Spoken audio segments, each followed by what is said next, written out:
Going back to the county, really? Come on. Murray, I swear to God, I tell you God, I'm gonna teach the bitch my son. I tell you God everything. I swear to God, I tell you, I will tell you, please. Wait, hold on, you gotta relax for me, because I can't understand it. Relax. What's the number? 7 what you saying, man? We're gonna see what we can do for you, alright? We're gonna see what we can do for you. You gotta relax for me. New body cam footage has dramatically shifted the case, capturing Lil Ted, FD's brother and Durk's main enforcer, breaking down in tears and begging to cooperate against Durk and his associates after being caught at a convenience store with a firearm in his jeans. Before even entering the police station, Lil Ted's emotional state was clear as he was driven in custody. This intense moment comes as Durk's lawyers request additional time to revise their bond proposal, raising questions about what Lil Ted might have disclosed to federal authorities and suggesting this revelation could be a crucial turning point in the investigation. Lil Ted pleads desperately with the police, promising to reveal details about the murders in hopes of avoiding jail time, though it already feels too late for him.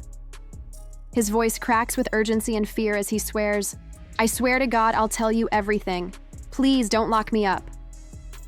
As he's placed into the holding cell, tears stream down his face, revealing a raw vulnerability, a man desperate to cooperate and escape the harsh reality of incarceration. Officers try to calm him down, urging him to relax and explain clearly what he wants, promising to see what can be done. Despite the chaos of the moment, there's an undercurrent of tension as Lil Ted struggles to make himself understood, caught between fear and hope in a situation spiraling beyond his control. I'm trying to piece this together. With D being the older sibling, court documents listing both D and Ted's last names sparked rumors that D was the one cooperating with authorities. However, it was actually Ted who was snitching. Meanwhile, whispers about King Von's cousin Vonnie potentially flipping added fuel to the fire. To ease the rising tension, Bezu took to Instagram Live, stepping in to address and calm the swirling speculation surrounding the situation. No motherfucker know what's going on, but them people that's in them courtrooms, man. For real. Them be false accusations. Y'all don't even know what the be going on, for real. Y'all really be trying to play Inspector Gadget and all this. Y'all just be weird as hell. That's what I be talking about, man. Like, first y'all that threw the jams rumors out there. Now y'all talking about Vonnie a snitch, gang. A snitch on what? Y'all don't even really know what's going on, for real.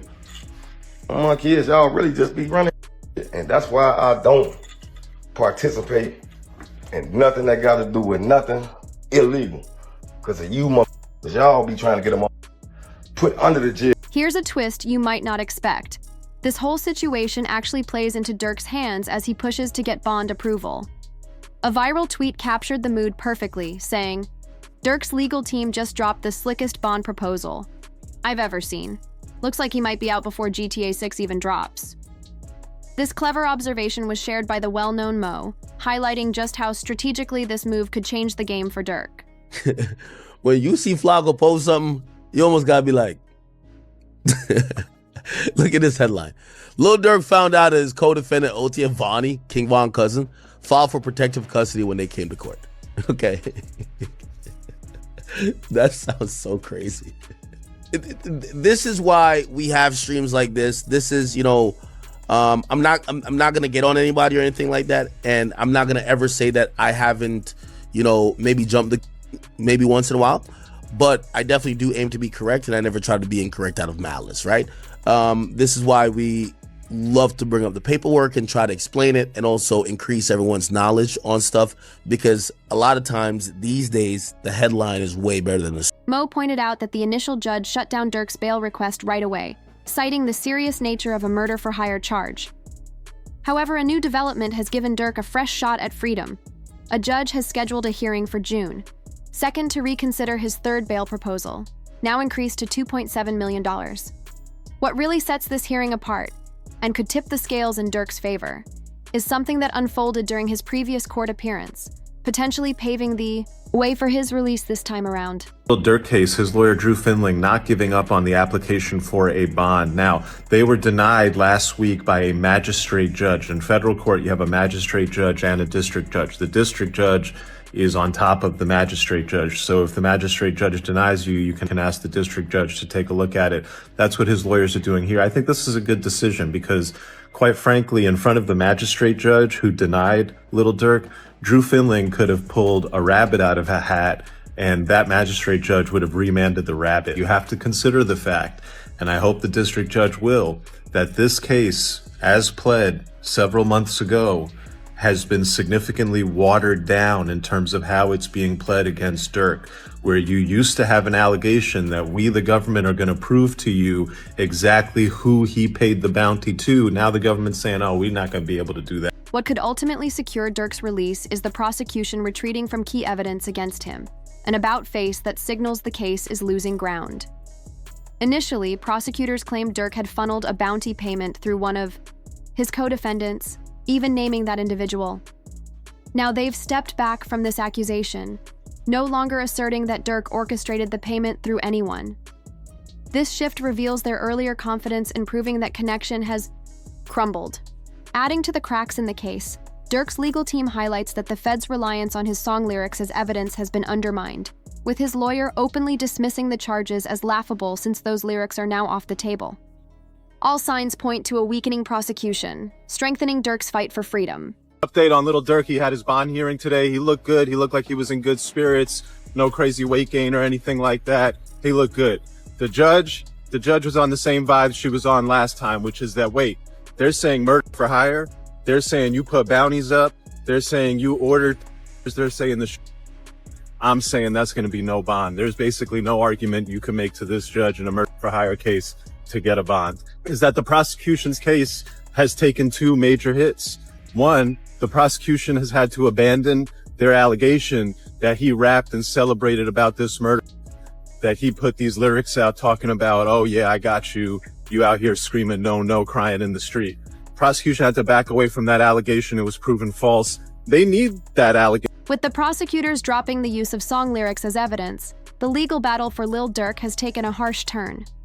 Reports reveal that on May 1st, a California grand jury handed down a second superseding indictment, adding a new stalking charge linked to the death of Quando's cousin in August 2022. This charge joins an already serious list. One count of using interstate facilities to commit murder for hire, conspiracy, discharging firearms, including a machine gun, and possession of firearms resulting in death. Notably, all references to Durk's lyrics or any mention of the murder in his music have been removed from the case. Despite this shift, Durk's attorney Drew insists they're prepared to fight this out fully, rejecting any talks of a plea deal, even as experts suggest this strategy might be risky given the fresh charges. The stakes are higher than ever in this complex and evolving case. Is as follows. So there was an indictment that did not name him, right? It named others, and then there was an unindicted person. And then 3 weeks later, that indictment was what's called the first superseding indictment, and it does name him. The indictment was identical, except the unnamed person now became Durk Banks. And this is the really important part, Ak. The second indictment, what's called the first superseding indictment, only had one new fact. It had one new fact, and that was it alleged that there was a video by Durk that celebrated and monetized this. Drew revealed that the defense isn't laying all their cards on the table just yet. They plan to argue that Durk's music is protected under the First Amendment as a form of artistic expression. This strategy will serve as a crucial shield, emphasizing that his lyrics are creative outlets rather than incriminating evidence, preserving a vital constitutional right in the midst of the legal storm. You know, likelihood of a plea. I think a lot of people have seen, like, this seems like it's a do or die thing. This is kind of like it's going to be like a 1 or 0 type of situation. You're either are or you're not. Is Durk, from your understanding, or you as a lawyer right now, as his criminal attorney, are you open to possible conversations about plea deals? Are you thinking, no, we're going all the way? Would you entertain it, just entertain it, because that's your job to listen to it and maybe present it to Durk, or that's just off the table? It's a conspiracy commitment case. It's an all or nothing case, and he did not participate in a conspiracy to commit. And so there is no alternative. It's a life sentence, potential life sentence. So this case is going to go to 12 people. Legal experts and online commentators are increasingly optimistic about Durk's chances of release, drawing parallels to Young Thug's case in Atlanta.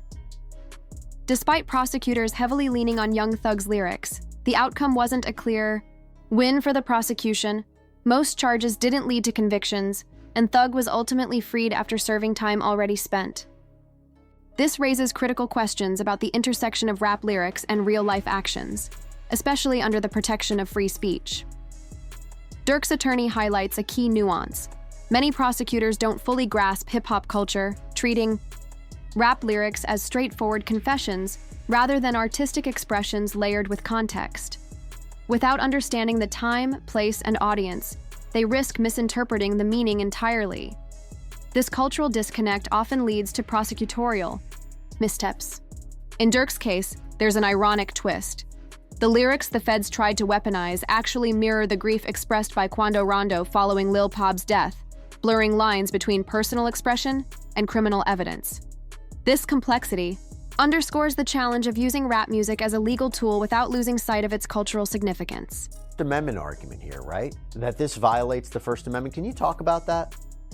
Right, for sure. I mean, I'm expressing myself. I can say the things that I want to say in a rap record or any kind of record. And you could go back and there's country records and there are pop records and there are R&B records that talk about all kinds of things. It's just that there's this notion that with hip hop, quote, glorifying violence, that suddenly now we're going to use these things to prosecute them. But does that mean that the free speech, the First Amendment has gone away? No, absolutely not. He can absolutely rap about what he wants to rap about. And that doesn't mean just because the story has seen it happen quite a bit. I don't know that I'd say it's been persuasive. I think the biggest example we look at is Young Thug down in Atlanta. They took a lot of his lyrics, and even though technically speaking, ultimately they got a conviction, he actually walked out on time served. Most of the people that were prosecuted didn't end up being convicted, and I don't think anybody would call that prosecution a successful prosecution.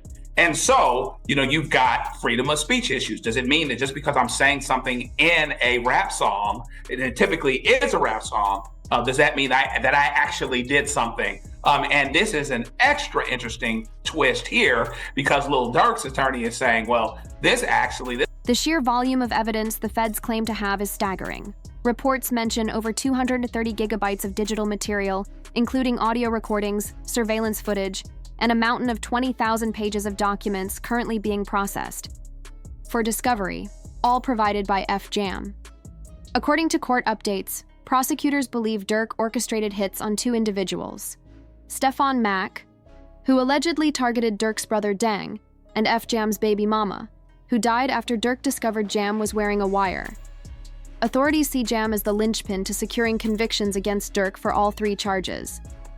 Jam's betrayal reportedly became evident during an Instagram Live when he was seen whispering into a concealed wire inside his jacket.